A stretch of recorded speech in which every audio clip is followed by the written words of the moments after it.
Sharing another Sunday ganap in today's episode of our mini vlogmas. It's the time of the month na naman kaya nandito ulit ako sa aking dentist para magpa-adjust ng aking braces.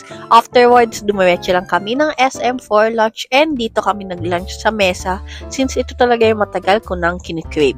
Afterwards, may tinitignan lang yung mom ko dito sa Ace Hardware kaya sumama na lang din ako. And may nakita ako ditong mirror. Ayan, natuwa ako kaya binidyo ko since meron siyang 3 modes of light. Warm, cool, and normal light.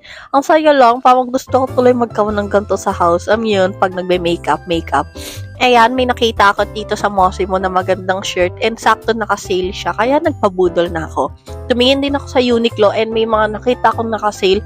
Syempre, di natin natiis, nagpabudol ako. Kaya ayan, tinitignan ko lang kung bagay ba sa akin yung mga shirts.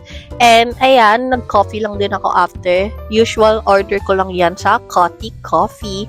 Afterwards, nakita ko yung Chachi and di ko na pinalampas. Tinaway ko yung Hello Kitty collab nila, yung Cocoa Oolong Milk Tea. Ang cute nung insulated bag nila. Machi talaga.